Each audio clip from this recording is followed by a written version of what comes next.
اللہ الرحمن الرحیم ایاک نعبد و ایاک نستعین۔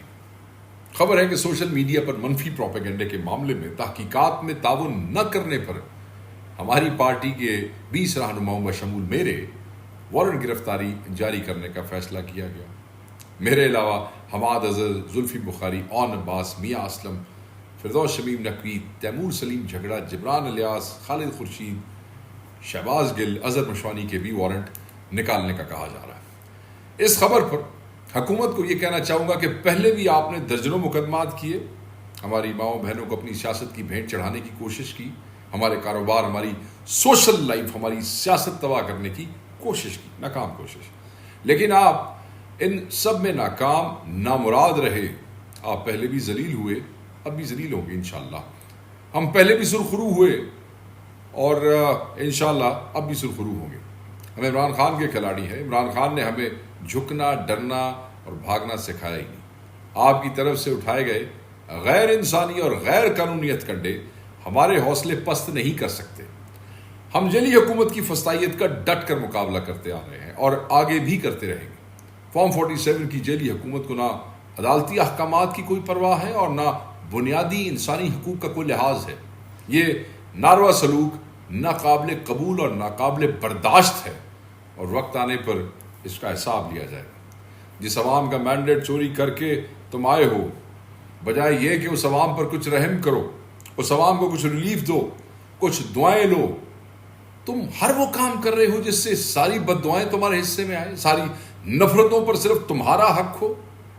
بھر لو جیلیں، کرو جھوٹے مقدمات کا، کیا ہوگا؟ تم بے نقاب ہوگے۔ تم ہر گزرتے دن گھنٹے اور منٹ کے ساتھ بے نقاب ہو رہے ہو۔ چادر چار دیواری کا تقدس تو تم پہلے ہی پامال کر چکے ہو۔ اب دیکھتے ہیں کہ تم کس حد تک گرتے ہو۔ ایک اور خبر نون لیگ کے حوالے سے کہ نون لیگ کا پارٹی کو منظم کرنے کے لیے پنجاب میں عوامی رابطہ مہم شروع کرنے کا فیصلہ۔ وہ کہ آپ منہ تو نہیں دکھا سکتے ان کو، مگر بہرحال نواز شریف دیگر صوبوں میں جا کر جلسوں سے خطاب کریں گے۔ پنجاب میں مسلم لیگ نون کی حکومت ہے، انسٹالڈ حکومت ہے، آپ کو پتہ ہے، اور اپنی حکومت ہونے کی بجائے اب ان کو عوام سے رابطوں کی ایسے ضرورت پڑ رہی ہے، عوام سے رابطوں کی۔ اس سے حساب لگائیں کہ اس حکومت کی ریٹ کتنی ہے اور لوگ انہیں کتنا پسند کرتے ہیں۔ باقی رہی نواز شریف صاحب کی بات، تو جب سے نواز شریف لندن سے خود ساختہ جلا وطنی چھوڑ کر پاکستان آئے ہیں، کم از کم یہ 75ویں دفعہ خبر سامنے آئی ہے کہ وہ ایکٹیو ہونے لگے ہیں۔ اصل میں میاں صاحب موجودہ سیاست کے عضو معطل بن چکے ہیں۔ ان کی بیٹی بار بار اپنے والد کو دوبارہ سیاست میں گھسیٹنے کی کوشش کرتی ہیں، ڈریگ کرتی ہیں، ادھر آؤ جی، دوبارہ ایکٹیو ہو جاؤ، لیکن ہر بار یہ کوشش ناکام ہوتی نظر آتی ہے۔ سب سے بڑا ظلم میاں صاحب سے یہ ہوا ہے کہ انہیں اس بار عید بھی پاکستان میں کرنی پڑ گئی ہے۔ وہ کرنا پہلے تو میاں صاحب بوریا بسترا باندھ کر لندن میں جا کر عید کی نماز پڑھتے تھے۔ میاں صاحب اب سیاست میں تو کچھ نہیں کر سکتے، بڑا وہ کیا کہتے ہیں کہ ہر دوسرے روز سیاست میں ایکٹیو ہو جاتے ہیں۔ میاں صاحب کو بھی پتہ چل گیا ہے کہ اب عوام میں شعور آ گیا ہے، انہیں کوئی ووٹ نہیں دے گا، اور اوپر سے رہی صحیح کسر میاں صاحب کو پرانی عمارتوں کی نگہبانی دے کر پوری کر دی گئی ہے۔ یہ سوچتے بھی نہیں ہیں۔ اس کے بعد یہ ظالم میاں صاحب کو کہیں کوئی تلے کسی اور کو چھوٹا الیکشن نہ لڑا چھڑن کے دے، اور وہ بھی پتہ چلے کہ میاں صاحب یک طرفہ طور پہ ہار گئے ہیں۔ میرا ویسے میاں صاحب کو مشورہ ہے کہ اگر وہ تحریک انصاف کو جوائن کر لیں تو شاید ان کی بزرگی کا احترام کرتے ہوئے کوئی اچھا سا عمران خان صاحب کوئی منصب ان کے لیے دیکھ لیں، کیونکہ بہت سے لوگوں کو اس پہ اختلاف ہوگا کہ شاید وہ اس سے اگری کریں یا نہ کریں۔ بڑے نہیں، پرانی عمارتوں کی چوکیداری سے بھی ان کی جان شان چھوٹ جائے گی۔ دیکھیں، بڑی سخت اپوزیشن کا سامنا کرنا پڑے گا اگر ایسا ہوا تو، بٹ یہ عمران خان صاحب کی ڈسکریشن، وہ کھلے دل کے آدمی ہے۔ شہباز صاحب کہتے ہیں کہ بجلی کے گردشی قرضوں کو ختم کرنے کا پکا بندوبست کر لیا۔ سرکولر ڈیٹ کی بات کر رہے ہیں۔ یہ پکا بندوبست کیا ہے ہم آپ کو بتاتے ہیں۔ چور حکومت کا ارادہ ہے کہ وہ 18 بینکوں سے 11% پہ 1275 روپے قرض لے گی، اور بعد میں یہ قرضہ عوام کی جیبوں سے نکلوایا جائے گا۔ یعنی قرض لینے کے بعد بجلی کے بل میں فی یونٹ 3.23 روپے سرچارج لگے گا۔ یہ قرضہ بھی بینک سے 11% کی شرح سود پر لیا جائے گا، اور یہ سود بھی عوام ہی ادا کرے گا۔ سادہ سی بات ہے، کوئی پلان نہیں ہے. جو بیچارے ٹیکس دے رہے ہیں انہیں پر اور بوجھ لادا جائے گا.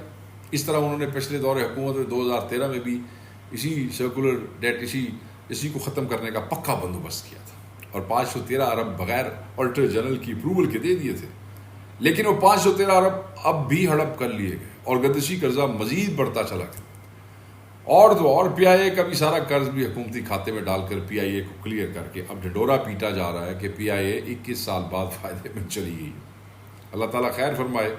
آج تک شہباز شریف نے جتنے بھی ترقیاتی منصوبے پاس کیے ہیں وہ سارے کے سارے عوام پر بجلی بن کے گرے. بہتر تو یہی ہوگا کہ کس دن شہباز سرکار خود ہی کوئی شفقت فرمائے. نظروں سے تو پہلے ہی گر چکے ہیں اور اس قدر بدنام زمانہ اقتدار جس میں عزت کی ایک رتی بھی شامل نہیں ہے اس سے بھی گر جائے.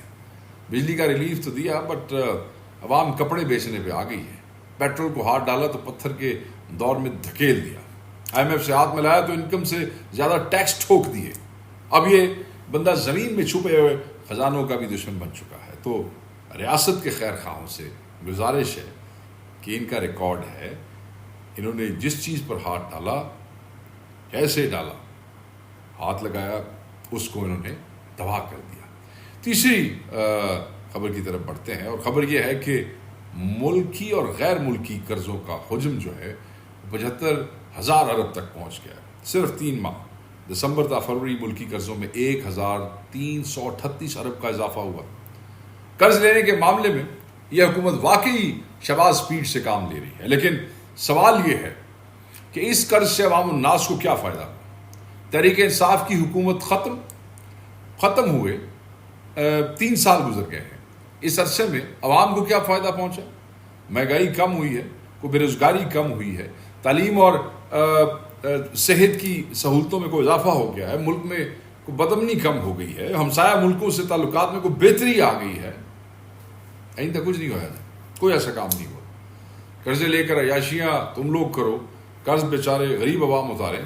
اگر یہی عیاشیاں جاری رہیں, اسی طرح کے 2 نمبر الیکشن کرا کر حکومتیں بنتی رہیں تو کل کو عوام کی آنکھیں اور دل بھی نکال کر بیچ ڈالیں گے. ایسے ظالم ہے یہ. شہباز شریف صاحب نے ملکی تباہی کی جو سپیڈ پکڑی ہوئی ہے اس شخص سے ایک فائدہ لیا جا سکتا ہے. اس کا منہ کسی دشمن ملک کی طرف کر کے بارڈر کھول دیا جائے تاکہ یہ ادھر تشریف لے جائے اور یہ ان کی گورنمنٹ کی جو نحوست کے سائے ہیں وہ ادھر ہی جائے اور ہمارے ہاں کوئی خوشحالی آ سکے اور جناب کے سائے کے اثرات سے ملک اور قوم کو محفوظ بنایا جا سکے. شہباز شریف صاحب نے ملکی تباہی کی جو سپیڈ پکڑی ہوئی ہے اس شخص سے ایک فائدہ لیا جا سکتا ہے. اس کا منہ کسی دشمن ملک کی طرف کر کے بارڈر کھول دیا جائے تاکہ یہ ادھر تشریف لے جائے